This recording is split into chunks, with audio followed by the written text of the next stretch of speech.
Pernahkah Anda merasa sudah memiliki segalanya, namun batin tetap terasa hampa dan gelisah tanpa sebab? Kita sering terjebak mengejar angka di rekening dan status sosial, mengira di sana letak kebahagiaan. Padahal banyak orang kaya yang sulit tidur, dan banyak pejabat yang hidupnya dibayangi ketakutan. Ternyata, resep bahagia itu bukan rahasia yang mahal. Almarhum KH Zainuddin MZ pernah membocorkan 4 tanda kunci kebahagiaan sejati. Jika Anda punya 4 hal ini, Anda adalah orang paling beruntung di dunia. Dunia hari ini seringkali menipu mata kita dengan definisi bahagia yang semu.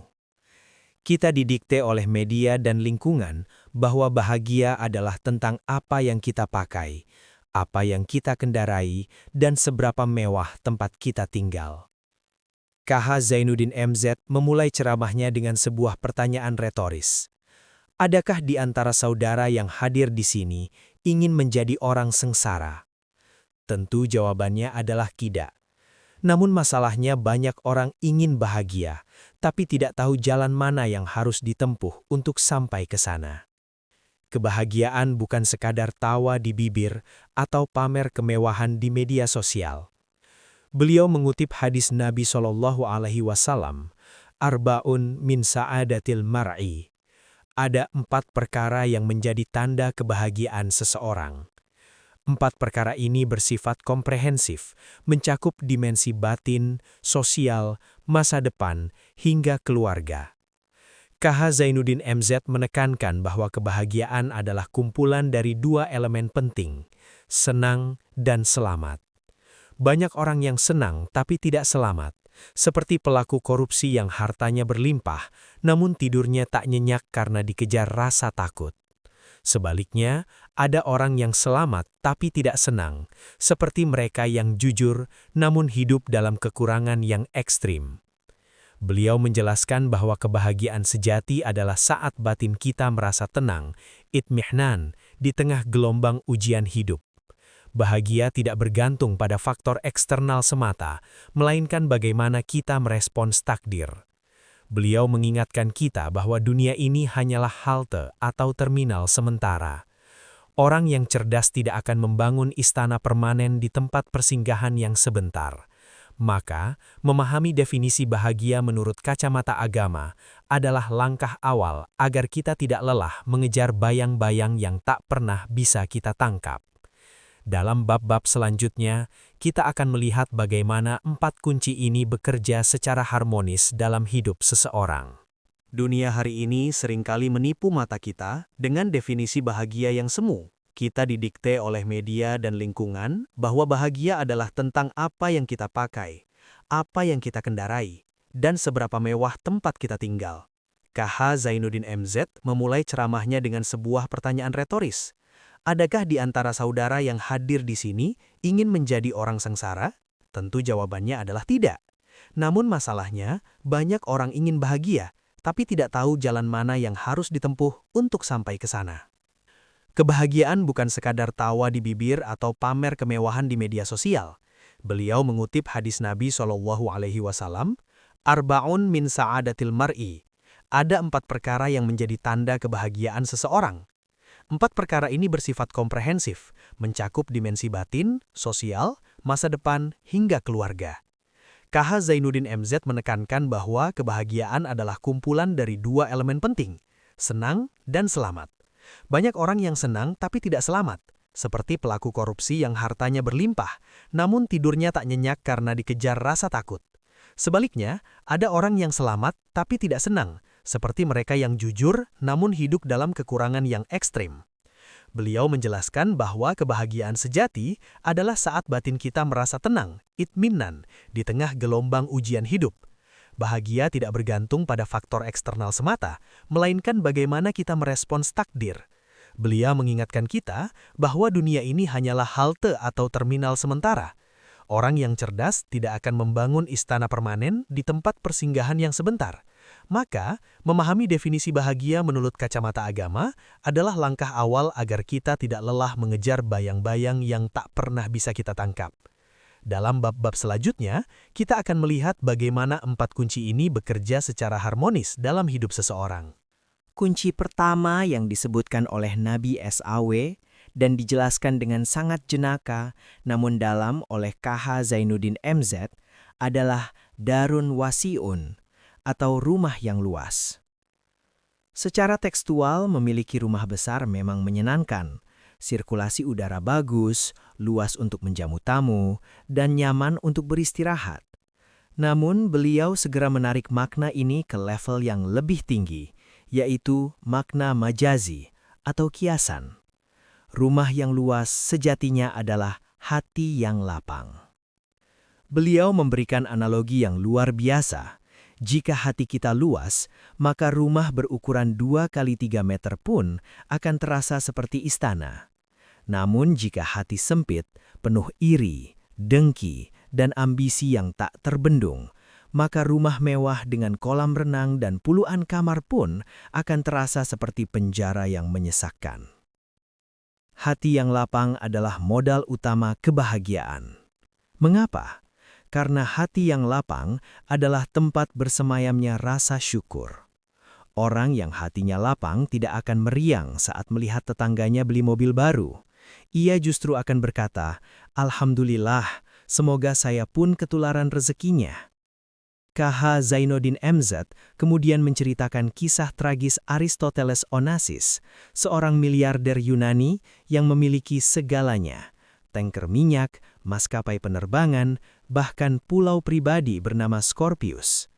Namun kekayaannya tidak mampu membeli kebahagiaan saat anak laki-lakinya meninggal dunia dan anak perempuannya hidup urakan. Onassis mati dalam kesendirian yang mengenaskan di pulaunya sendiri. Anak ayam mati di lumbung padi. Ujar beliau menggambarkan betapa harta tak menjamin kedamaian batin. Ketenangan hanya datang dari kedekatan dengan Allah, sesuai ayat, "Ala bidzikrillah tatma'innul qulub." Ingatlah, hanya dengan mengingat Allah, hati menjadi tenang. Inilah luas hati yang sebenarnya, yang mampu menampung segala takdir, baik yang manis maupun yang pahit, dengan senyum ketulusan. Kunci kedua adalah markabun syari'un, yang berarti kendaraan yang cepat dan lancar. Di zaman modern kita mungkin mengartikannya sebagai mobil terbaru yang bisa membawa kita kemana saja dengan cepat. Namun, KH Zainuddin MZ menerjemahkan ini sebagai lingkungan pergaulan yang baik. Mengapa pergaulan diibaratkan sebagai kendaraan? Karena pergaulanlah yang akan membawa kita sampai ke tujuan hidup kita. Jika kendaraan atau teman-teman kita adalah orang soleh, maka kita akan cepat sampai pada ridha Allah. Sebaliknya, jika kendaraan kita rusak atau salah jalan, kita akan tersesat di lembah maksiat. Beliau menekankan bahwa manusia adalah makhluk sosial yang tidak bisa hidup sendirian. Untuk memakai baju saja, kita butuh petani kapas, pabrik benang, hingga penjahit. Karena kita selalu berinteraksi, maka pengaruh lingkungan menjadi sangat krusial. Beliau memberikan perumpamaan klasik. Berteman dengan penjual minyak wangi, meski tidak diberi minyaknya, kita akan tertular harumnya. Berteman dengan tukang las, meski tidak terkena apinya, kita akan terkena asap dan baunya. Pergaulan adalah cermin kepribadian. Khusus untuk para remaja, beliau mengingatkan bahwa mereka sedang berada dalam fase mencari identitas. Jika mereka salah memilih kendaraan pergaulan, dampaknya bisa seumur hidup. Beliau mencontohkan bagaimana narkoba dan perilaku negatif seringkali bermula dari rasa ingin tahu yang dipicu oleh teman sebaya. Memiliki pergaulan yang luas itu penting agar pandangan kita tidak picik. Namun, memilih teman inti yang soleh adalah keharusan. Teman yang baik adalah teman yang jika kita melihatnya kita ingat Allah, yang jika ia bicara ia menambah ilmu kita, dan yang jika ia beramal ia mengingatkan kita pada akhirat. Memiliki lingkaran pertemanan yang positif adalah kendaraan cepat menuju kebahagiaan dunia dan keselamatan akhirat. Kunci ketiga adalah misbahun mudhi'un atau lampu yang terang. Di dunia, kita mungkin merasa aman karena listrik sudah masuk desa dan lampu-lampu merkuri menerangi jalanan. Namun, KH Zainuddin MZ mengajak kita berpikir lebih jauh. lampu apa yang bisa menerangi kita saat kita memasuki alam barzah? Saat tubuh sudah dibalut kain kafan dan diletakkan di liang lahat yang sempit dan gelap, lampu Philips atau ratusan watt listrik tidak akan berguna lagi. Di sanalah kita butuh lampu yang sesungguhnya, yaitu amal soleh. Beliau menjelaskan bahwa setiap amal kebaikan yang kita lakukan di dunia akan dikonversi menjadi cahaya di alam kubur. Amal soleh adalah investasi masa depan yang paling nyata. Beliau mengingatkan bahwa waktu itu sangat cepat berlalu. Tahu-tahu kita sudah tua, tahu-tahu rambut memutih, dan ajal menjemput. Waktu laksana pedang, katanya. Jika kita tidak menggunakan waktu untuk beramal, maka waktulah yang akan memotong kita. Orang yang beruntung adalah orang yang hari ini lebih baik dari kemarin. Amal soleh juga membuat nama seseorang tetap terang, meskipun fisiknya sudah hancur di kandung tanah. Beliau mencontohkan para imam besar, seperti Imam Syafi'i atau Imam Ghazali. Meskipun sudah wafat berabad-abad yang lalu, cahaya kebaikan mereka tetap menerangi umat hingga hari ini melalui ilmu-ilmu mereka. Sebaliknya, orang yang hidupnya penuh kemaksiatan, jangankan setelah mati, saat hidup pun batinnya sudah diliputi kegelapan.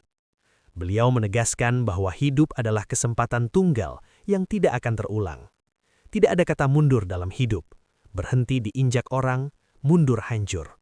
Maka jadikanlah setiap detik sebagai cara untuk menyalakan lampu amal kita, agar saat malam kematian itu datang, kita tidak perlu takut akan kegelapan. Kunci keempat dan terakhir adalah zaujatun solihah atau pasangan yang saleh-salehah. KH Zainuddin MZ dengan gaya khasnya mengatakan, sudah surga itu kalau punya istri cakep dan taat. Pasangan hidup adalah rekan perjalanan paling lama dalam hidup kita. Jika rumah tangga berantakan, maka kesuksesan di luar rumah pun akan terasa hambar. Beliau menekankan bahwa tidak ada suami yang sukses tanpa peran serta istri yang luar biasa di belakangnya. Begitupun sebaliknya. Al-Quran menggambarkan suami istri sebagai pakaian satu sama lain. Hunna libasul lakum wa antum libasul lahun. Fungsi pakaian ada dua, sebagai perhiasan atau kebanggaan, dan sebagai penutup aurat. Artinya, pasangan harus menjadi kebanggaan bagi satu sama lain, dan yang paling penting, harus saling menutupi aib dan kekurangan. Sangat miris jika ada suami atau istri yang justru membongkar rahasia pasangannya di pasar atau di depan umum. Itu berarti mereka tidak lagi berfungsi sebagai pakaian. Rumah tangga yang bahagia bukan berarti tanpa masalah, melainkan rumah tangga yang memiliki pondasi agama yang kuat sehingga setiap badai bisa dihadapi bersama. Pasangan yang saleh akan mengingatkan kita saat kita hilaf dan menguatkan kita saat kita lemah. Beliau berpesan agar membangun bangsa dimulai dari membangun keluarga. Bangsa yang besar terdiri dari masyarakat yang baik terdiri dari warga yang baik, dan warga yang baik lahir dari rumah tangga yang penuh dengan nilai-nilai ketuhanan. Memiliki pasangan yang bisa diajak ruku dan sujud bersama adalah puncak kebahagiaan di dunia sebelum kita melangkah ke surga yang sesungguhnya. Sahabat Cahaya Umat, itulah 4 resep emas dari KH Zainuddin MZ untuk meraih kebahagiaan yang hakiki. Hati yang lapang, pergaulan yang soleh, amal sebagai penerang, dan pasangan yang taat. Bahagia ternyata bukan tentang memiliki banyak, tapi tentang merasa cukup dengan apa yang Allah berikan. Semoga kita semua tidak hanya mengejar bayang-bayang dunia yang fana, tapi mampu membangun pondasi kebahagiaan yang tembus hingga ke akhirat. Pesan moralnya jelas, jangan biarkan harta dan jabatan menyempitkan hatimu, jangan biarkan pergaulan buruk merusak masa depanmu, dan jangan biarkan waktumu terbuang tanpa amal. Terima kasih telah menyimak konten ini hingga akhir.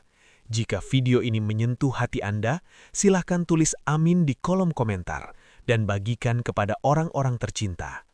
Mohon maaf atas segala kekurangan, segala kebenaran hanya milik Allah.